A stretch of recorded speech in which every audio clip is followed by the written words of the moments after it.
Hello, hello, Gemini Collective. Kamusta po kayong lahat? Ako po ito si James from James Tarot PH. Ito po ang inyong weekly reading for June 29 hanggang July 5. Alamin po natin naghihintay sa inyo para sa mga linggo na ito. Tatawid tayo ng bagong buwan kaya exciting ang mga magaganap. But first, mga Gemini, ihanda mo na ay yung isang tanong para po sa ating isang tanong, isang sagot. Kung meron po kayo pang malakasang one question, hawakan nyo po yan. At sa dulo po, atin po yung babasahin by using these cards. Okay? Let's begin. Holy Spirit, Spirit Guides, guide us for today. Inhale and exhale. Your cards for the week. You have, nice, nice, nice. Siya nga pala mga Gemini, tulungan niyo po ako. Please, please do not skip your ads. Ganon din po, mag-comment kayo, mag-like po kayo ng ating mga videos at supportahan niyo po ako every time na meron tayong libreng reading para po sa inyo. Okay po? And to our new subscribers, so welcome po sa ating channel. Sana po ay palagi kayo nanonood ng ating mga uploads every week. Thank you po. So please, please, please, thank you for your help. Do not skip your ads. In the background of your reading, meron kang the Page of Pentacles. Naku, si Page of Pentacles dito, sinasabi niya na meron kang dapat i-prioritize this week. Maaaring yung dokumento, maaaring yung pagpapagawa ng isang bagay, or kausapin yung isang tao. Sabi dito, yun daw ang unahin mo this week. Meron kang isang bagay na dapat mong paglaanan ng effort, time, and money. Tinatawag ka rin dito na aralin mo daw. Meron ka dapat aralin eh. Halimbawa, aralin mo muna yung dokumento, aralin mo muna yung papasukin mo doon, aralin mo muna yung budget, parang ganyan. So, meron kang dapat bosisiin muna bago mo ilakad or bago mo tahakin yung gagawin mo this week. The more you understand, the better na papaldo ka sa bagay na ito. Or the better na magiging successful at solido yung outcome sa ginagawa mong ito. Congratulations, okay? Partneran natin yan ng Cosmic Energy card, Wisdom. Yes, wisdom comes from experience and reflection. Sabi dito, lahat ng pinagdaanan mo noon, lahat ng experiences mo, bubuo yan ng wisdom mo, ng kaalaman mo. Kaya importante na lahat ng pinagdaanan, lahat ng mga naranasan mo, magiging gabay yan para gawin mo ng tama itong bagay na ito. So, use all of your expertise para maasikaso tong ginagawa mo ngayon. Okay? Especially in your core energy, meron kang the Four of Pentacles.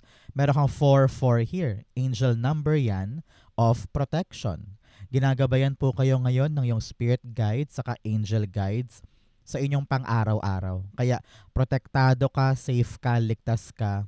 Wala kang dapat ikaw worry. Okay? So, with the Four of Pentacles here, sinasabi ng yung spirit guides na panahon na para maging guarded ka, Gemini, pagdating sa mga inaalagaan mo. Narinig ko dito na kailangan siguraduhin mo na tama ito, tama iyon, hands-on ka, kumbaga. Alam ko na naghahangad ka ng stability for your family. Gusto mo stable ang income, stable ang trabaho, stable ang health, stable ang buhay, no? Kaya ngayon ginagawa mo ang lahat to make sure na okay yung mga bagay-bagay. Kung meron kang hindi gets, kayang-kaya mo naman daw aralin yan. Halimbawa, hindi mo magets kung bakit nagbabago yung andar ng customer mo. So, aralin mo kung anong dapat mong gawin. O kaya, may problem ka about budget sa grocery mo or sa pagkain nyo buwan-buwan, aaralin mo kung paano tutugma at magiging stable lahat for you. Okay? Partneran natin to ng confirming cards. Meron kang the Four of Cups, 4-4-4. Talaga namang swerte ito and protected ka. You have the Four of Cups telling you na huwag ka nang madismaya. Alam ko na marami kang mga iniingatan, marami kang mga hinahangad na makuha for yourself. Pero Kapag daw lagi kang dismayado at lagi mo iniisip na kapos ako, wala ako nito, wala ako nun, lalo ka nahihirapan. So your spirit guides are telling you, open your eyes para makita mo yung mga possibility, yung mga pintuan sa paligid mo. At huwag kang laging mag-iisip ng kanigahan na wala ko nito, wala ko nun, kulang ako niyan. Lagi mong isipin meron, meron, meron. Kung ano yung kailangan namin, meron ako makukuha. Okay? At darating yan sa'yo this week. Okay? So, mga Gemini, ano ba yung mga problema mo ngayon na gusto mo nang masolve, gusto mo nang masagot, gusto mo nang masolusyonan? Comment down below, i-manifest natin yan para masolve na this week. Okay? In the area of what you need to focus on, meron kang the Six of Pentacles. Sabi dito mag-focus ka sa equal give and take. Kung ano yung binibigay mo, dapat asahan mo, meron kang mapapala. Narinig ko dito, panahon na para singilin, yung mga kasingil-singil. Kung meron kang mga pinautang tapos hindi pa nagbabayad, baka panahon na para pag-aralan. Kung ano yung dapat mong gawin para magbayad sila. For others, kung meron ka man nakabinbin ng mga dokumento or lump sum or loan, panahon na para aralin mo yung best way para maibigay na sa'yo yan. Nakita ko dito na panahon na para gumalaw ka nang sa ganon makuha mo na yung para sa'yo. No? Example, naghihintay ka din ng approval or sagot from someone. Kailangan daw ready ka ring umaksyon para bumilis na yung proseso. Okay? Another message, you have the Three of Swords. Okay, sabi dito as a confirmation card, marami ka ng mga binigay noon na ang ending ay pain lang ang binalik sa'yo. Example, you have been a kind friend, a kind kamag-anak, pero ang sinukli sa'yo ay puro heartbreak, sakit ng ulo, stress, problema, 'di ba? Ikaw na 'yung nagmalasakit, ikaw na 'yung naging mabait, pero ang binalik sa iyo puro kasawi ang palad or problema or sakit ng ulo.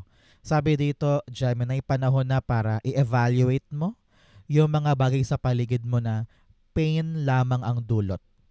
Example, this week marirealize mo, ay, iiwanan ko na ngayong kaibigan na yan. Lagi naman ako chinichismis.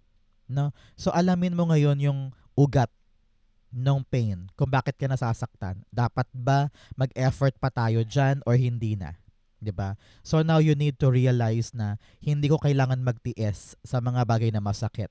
Hindi ko kailangang pagtiyagaan yung alam kong kaya ko namang lumaya at kunin talaga yung para sa akin. So now galaw-galaw tayo para makawala na tayo dito sa pain na ito. Okay? So mga Gemini, tanungin kita ngayon, ano ba yung best quality ng isang Gemini na hindi naiintindihan ng ibang tao? Yung parang ikaw proud na proud ka sa quality na yan, pero yung iba, parang yun lagi yung problem nila to you. Pero ikaw parang, hindi, Gemini ako ganito ako Comment down below. In the area of what you need, meron kang the Ace of Swords. Ang kailangan mo ngayon, Gemini, kaliwanagan ng isip. Both cards, pagbaba dito, Sun. Tinatawag ka na paliwanagin mo ang utak mo, paliwanagin mo ang isip mo tungkol sa isang bagay. Mangyayari lamang yan through studying it or pagkalkal ng impormasyon at paglawak ng iyong wisdom. No? Kaya kailangan ngayon maunawain ka. Kung merong kalituhan, makipag-usap. 'Di ba? Diretsahin mo na yung taong yun, kausapin mo na, tanungin mo na sa kanya, huy, ano ba tong issue natin? Huy, ano ba tong gagawin natin? O kaya, kung nalilito ka kung paano mo gagawin itong bagong biyaya, aralin mo. May mga YouTube tutorial naman, libre naman ng Google, magtanong-tanong ka sa mga tao sa paligid mo, maghanap ka ng expert na talaga namang maraming alam tukol dyan para maliwanagan ka sa tamang proseso at kung ano yung dapat mong ihakbang. Okay? Ace of Swords, the Page of Cups. Yes, ilaan mo ang buong isip at puso mo dito. Kapag daw nakipag-communicate ka na, nakipag-usap ka na, nalaman mo na yung mga impormasyon na dapat mong malaman, dito mag-uumpisang lumawak yung iyong imahinasyon. Lumawak yung iyong diskarte at strategy para magawa siya ng tama. Example, Ikaw ay nag-iisip kung, teka, paano ba ako makakapasa dyan sa call center na yan? Pangarap na pangarap ko makapasok dyan. Kasi night owl naman ako, panggabi, so okay. Pero hindi mo alam kung paano. So maghanap tayo, pwedeng search sa YouTube kung paano ba makapasa sa call center, ano ba yung dapat kong i-prepare. Kapag malinaw na, makakabuo ka na ng plano na parang, ay, ganito gagawin ko. Ay, ganito yung diskarte ko. Ay, ganito yung gagawin ko sa training or sa interview, parang ganyan. So, nakakabuo ka ng maliwanag na ruta dahil naliwanagan ka sa gagawin mo. Parang ganyan, okay? Kaya kung ano man gagawin mo ngayon, aralin mo na para alam mo yung right step forward. Okay? In the area of what's affecting your current energy, meron kang the Six of Cups. Dalawang six to, 6-6. Kung katakutan, hindi yan masama. 6-6 po ay angel number of reflection. Pinapayuhan ka na magbalik tanaw sa nakaraan mo para lumabas yung wisdom, yung um, impormasyon or yung lessons or yung kaliwanagan from the past na makakatulong sa'yo para i-maneuver mo tong present. Halimbawa, nahihirapan ka ngayon sa trabaho mo.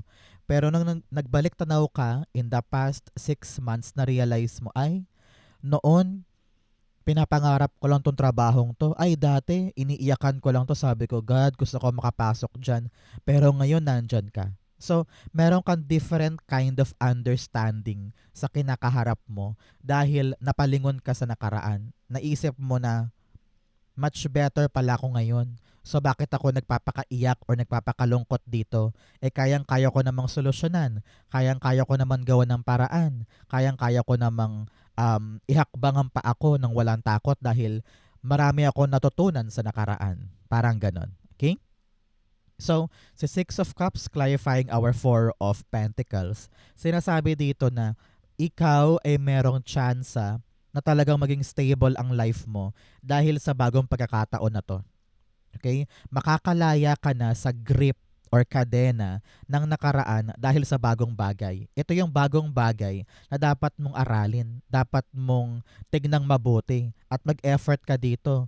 Huwag mong alalahanin yung mga pain mo from the past kasi lahat ng heartbreak, rejection, trauma, or kasawi ang palad noon, nakatulong yan para pumasok ito.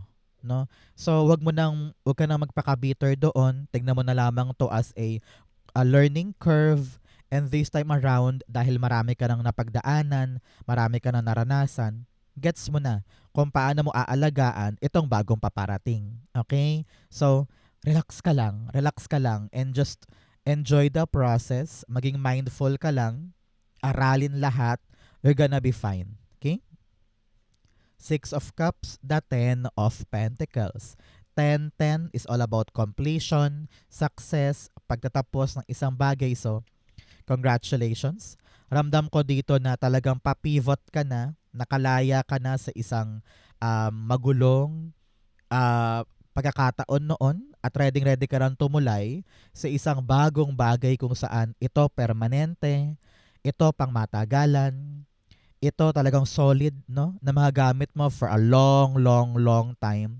Kitang-kita mo naman dito, stable ang buhay, stable ang kapirahan, stable ang lifestyle dahil nag-pivot ka na sa isang bagay na long-lasting. Ito yon, yung bagong darating. Kaya wag nang madismaya, wag ka nang malungkot. Papasok ka na sa era kung saan safe, stable, tatagal at long-lasting ito. Kung ano man yung papasukin mo, yan na yun. Okay? Congratulations.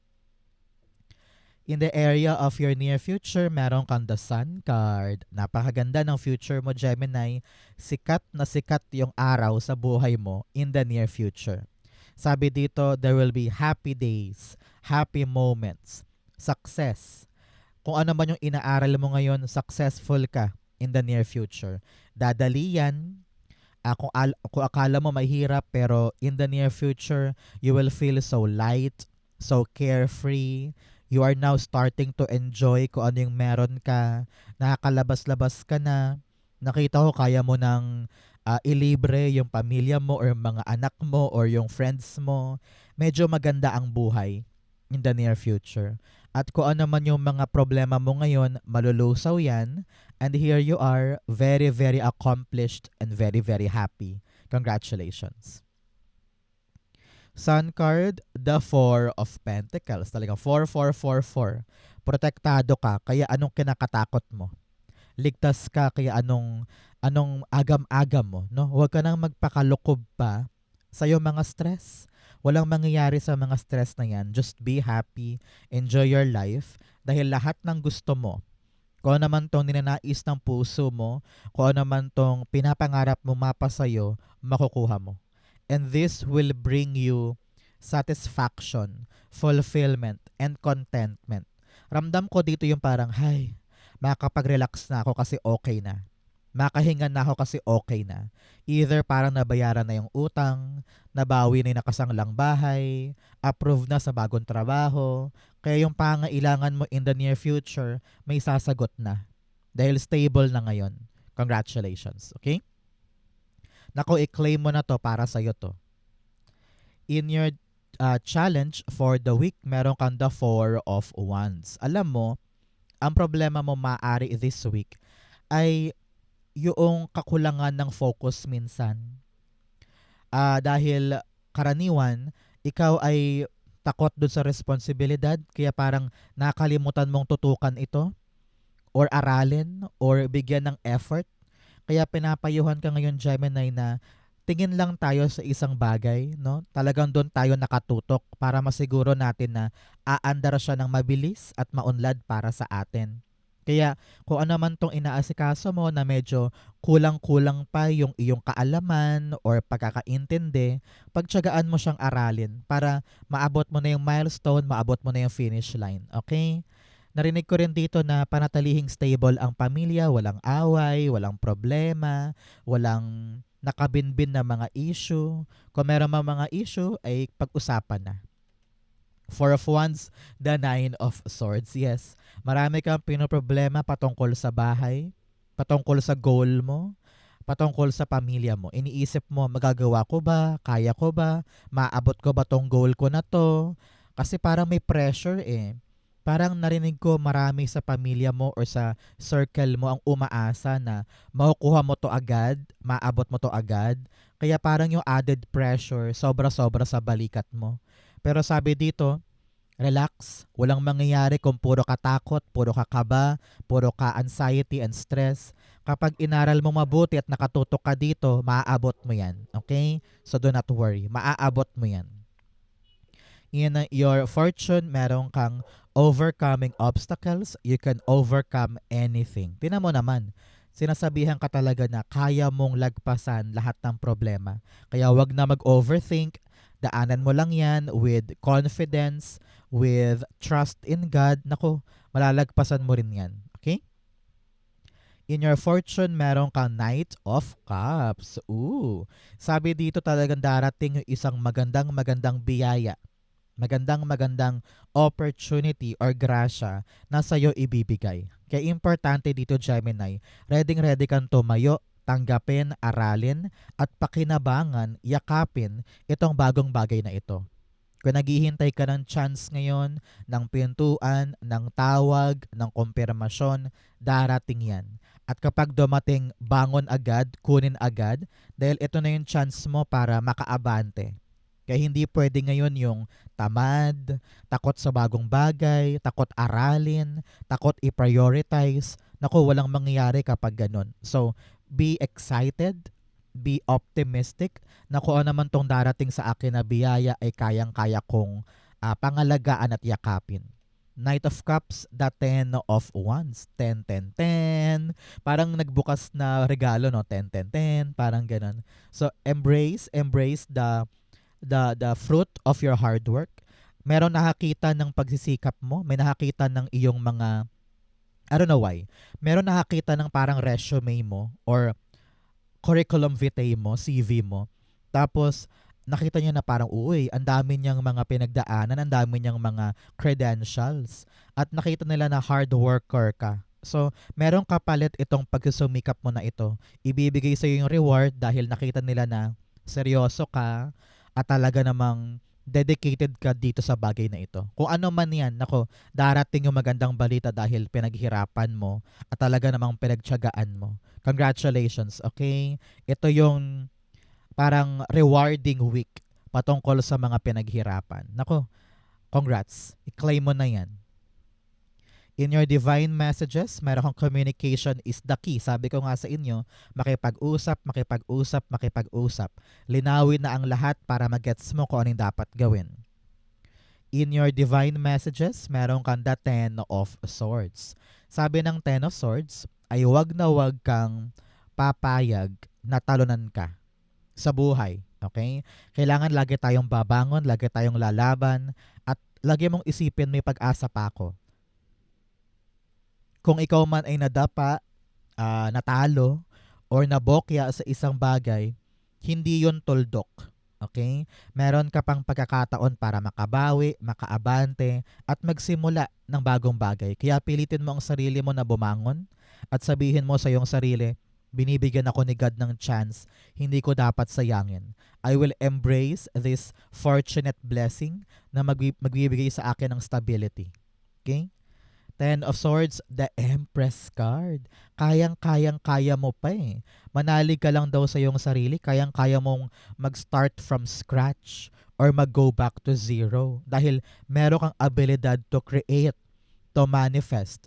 May abilidad ka para maka-attract ng abundance. So, make sure na hindi ka hihinto sa pagkadapa na ito. Babangon, kikilos, gagalaw, bubuo. At mapapanganak mo soon yung bago mong tagumpay. Congratulations, okay? Outcome mo yan, bigyan mo na kita ng fortune cards. You have hat, you will be playing a different role. Sabi ko nga sa inyo, meron kang makukuhang bagong biyaya or grasya, maaring new position, new job, or promotion na dapat mong aralin dahil bagong role yan. Okay? You also have bull, do not back down from opposition, show strength and fortitude. Sabi, wag na wag ka magpapakita ng kahinaan mo. Talaga namang lumaban ka, kumilos ka. You need to prove to everybody na kayang-kaya mo silang labanan or paniwalain na mali sila ng akala sa'yo. Okay?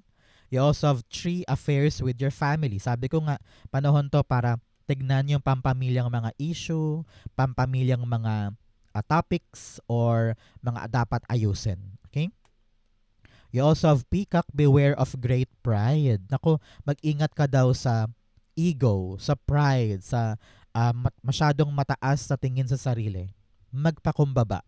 Pag alam mong kailangan ko tong aralin, aaralin ko. Pag kailangan ko makipag-usap, makikipag-usap ako.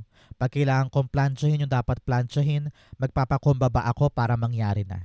Okay? Ang outcome ni Gemini for June 29 to July 5, the Emperor card. Yes, yes, yes. Emperor is all about making things happen. Yung dating imposible, ngayon feeling mo posible na.